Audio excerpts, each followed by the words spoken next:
Hey guys, it's Callus back with more Callus Invitational kind of sort of play-ins action. You guys know the deal. It just cannot be Callus Invitational without somebody dropping out. It seems to happen every year these days, and here we are again. This time it is going to be Marco P dropping out. At least, unlike Bruno last year, at least he's doing it before the event rather than during the event, but it still definitely isn't great since the event does start on Sunday. But we're going to have to make the most of it. So we now have a free spot that we didn't think we were going to have. Unlike all the way back in CI4 when ADV Cup had already happened for the year and I could just pick the standout, the top finishing player who wasn't already invited from ADV Cup. I don't have that option this year. So what we're going to do instead is we are going to take the two players who ultimately lost to the winners. That would be Caloom and Leo. And then they are going to fight against Sprinkles. Whoever wins this is going to fight against Sprinkles. And that person is going to be in the event. And of course the question is, well, wait a minute, why isn't Lax just fighting Sprinkles, right? Because wasn't he the other play-ins finalist that lost to Sadly Seus? Yes, he sure was. You would be correct. But it can never be that easy. Lax, I guess, is upset, tilted, demotivated, whatever, and does not want to play against Sprinkles, is refusing to play against Sprinkles. So instead, we have to have this match to figure out who's going to play against Sprinkles. Kind of a mess, not the plan, not ideal, but this is one of the many headaches that I'm not going to miss about being a tournament host. This is how it's going to be. I think this is the most fair solution in a very imperfect situation. Obviously, I wish Marco would have played, but it is what it is. So it's going to be Caloom against Leo. The winner is going to play Sprinkles. Winner of that, going to be the final spot in the main event. And if anyone else drops, I'm going to cancel the tournament. Let us begin. Best of three. Caloom is on the bottom. Leo is on the top. They both have a T-Tar. Tells you nothing. Neither one happy with the matchup, and standard switches for both in Skarm and Swampert, respectively. Skarm getting the better end of that, gets a lair down, but it is immediately spun away as Leo has a 4-y. Gonna get out of the way to a Zapdos here, and it is just Leech Seed. Was perhaps afraid of a possible HP Fire there. Now it's going to be Celebi coming in. It's going to be a second Leech Seed from Caloom, correctly identifying that there would be a switch. However, he didn't know that he was going to be switching in a Grass type, which obviously Leech Seed doesn't affect. So CM from Leo and then Hidden Power Fire from Caloom. Here comes Arrow on the switch, but BP to Swampert. This looks eerily similar to the team that Caloom already lost to in play-ins, and to the team, I believe is an H-Class squad originally, that he did post publicly and that Caloom should be aware of. That boom is actually quite relevant, and it's interesting because we know that Leo has at least 2 boom resists in the T-Tar and the 4-y that could have eaten that. But letting the Swampert go, I don't know. It seems pretty important. Not only is the Arrow dangerous now, but Swampert I thought was a good offensive threat as well. It feels like that was a fairly obvious boom, and he could have had something other than the Swampert take it. T-Tar, 4-y is probably what I would have gone to. And then if I'm remembering this team correctly, I believe it has a Last Spawn Rachi in the back as well.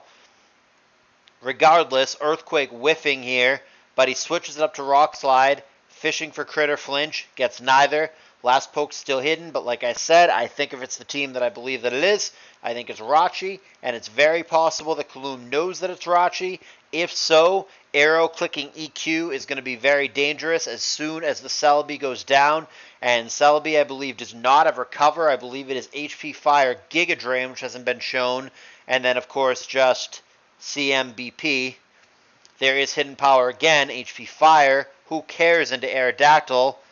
And I think it's game over. I think that Hidden Power is going to basically seal it, because now what's going to stop the Aerodactyl just clicking Earthquake? Maybe a Jirachi miracle can happen here. Maybe Rachi outspeeds and crits or full paras or freezes or something. But none of the above, and that Earthquake should effectively seal it. Now Aerodactyl can just come in, click Earthquake twice, and that's that. Leo can also see that, and he is going to concede. Game 1 to Caloom. Like I said, This is going to be a best of 3, as almost all Callous Invitational matches are. There are, of course, the best of 5s way later in the tournament, but we are very far away, months away from that point. So let's go ahead to Game 2. And before I do that, real quick, hey guys, consider donating to the tournament. We're at over $1,300 right now, which is a huge amount before the main event even begins. We are already halfway to last year's total, which I'm very proud of. But the goal is to beat last year's total, try to get to 2,600. And if we can really make it juicy, I would love to get to a nice round number. $3,000 would make me very happy as well. Can we do it? Hey, we're on a great pace, but we need more donations. So if you're interested, if you've been enjoying this tour, if you're going to continue enjoying this tour, please do consider donating. It is via PayPal donation link, which is just in my Discord. The rules that you need to know are there, but it's really fast, it's safe, it's simple, and I don't keep anything. Every penny that you donate, other than the small amount that PayPal takes as a fee, goes into the prize pool. It goes to the players. I keep nothing, and you make it a better tour. So please consider doing that if you have the means. All right, back in action. Game 2 at a best of 3. Leo must win this game and a Game 3. Caloom with 2 opportunities to close them out. Let's see how Game 2 goes. Switching those sides for continuity, keeping Caloom on the bottom, and then Leo is on the top. T-Bolt immediately from Zapdos as a Skarm in the lead position, clicks Protect. Interesting that Zapdos is the switch into something that just Thunderbolted. It is perhaps a bulky rest Zapdos to be making that switch so fearlessly. And we've got just Zap Celebi, doesn't tell us too much of anything. Could be a CM spammy team. That Hidden Power Fire crit there is relevant. Swampert, on the other hand, is not normally on CM spam, so maybe it's not what I thought it was initially. And then looks like a Superman-esque squad for Leo. And like I said, I suspect that the Zapdos is bulky. Suspicions confirmed. There is the rest. Ice Beam there, however, 36%. So the Swampert actually might have a little bit of offense going for it as well. I don't know what that Dugtrio was trying to catch, but it completely blanks for Caloom. And in its sleep, Zapdos finds Roar and just drags the Swampert back out. No new information revealed in doing so. So he's going to rest up on him again. PP, certainly a factor here, especially because no sand. The Zapdos is pretty bulky, but it does, of course, have that pressure ability. Therefore, those Ice Beams, 16 to begin with, is really only 8 of them if you send them all into the Zapdos. Protect, and that doesn't find anything new either, just finds Baton Pass. Here comes Rachi. Ice Resist, no problem unless he gets frozen, which he does not. Celebi makes a return appearance. And good thing it's not Swampert getting hit by Toxic. It's the natural Curemon instead. Aerodactyl in what is basically confirmed to be a Superman team for Leo at this point. Probably something like a Cheetar or a Gengar in the back. He's going to click Double Edge now. 47% to a clearly not fully defensive Swampert here. Going to go for Surf. 31 Dirachi. Out of the way we go. And it is Wish on the switch. Can try to pass that or can keep it. Going to go to Aerodactyl and CM there. So the Wish not going to be relevant, but this should scare Celebi away, and it does. Hidden Power there is Flying, not Bug. Would have been neutral had it been Bug. Good information for Caloom. Celebi maybe can survive that, but it's probably not bulky on what seems like a very offensive CM spammy kind of team, which in my opinion has a pretty good matchup into these Superman squads. They really struggle with proper special attackers, which this is going to have several of, and they also really struggle with Bolt Beam. So I think this is a good matchup for Caloom. Now granted, Aerodactyl tends to be a very good Pokemon against CM spam as well, so Leo has a little bit of counterplay, but he never did manage to get that spike off, and oh, there's a terrible burn too. That's going to make this matchup way harder. Wow, so hard in fact that he's just going to concede on the spot. Fair enough. I mean, I didn't think this was a great matchup to begin with, but man, even harder after the burn. I think Caloom, just with the way the matchup fell, had an advantage in the first place. Like I said, without a proper special wall, with no Blissey or what have you, it's difficult to stop these special attackers in the first place. They're really hard to switch into. The Bolt Beam combo, and it's unclear if anybody has that, but Bolt Beam is also something Superman really struggles to deal with. The counterplay, like I said, is Aerodactyl tends to be pretty good against these Superman squads. In Caloom's case, he's opting for Swampert over the more common Suicune, which very much helps in the case of Aerodactyl. So he was pretty padded for this particular kind of matchup.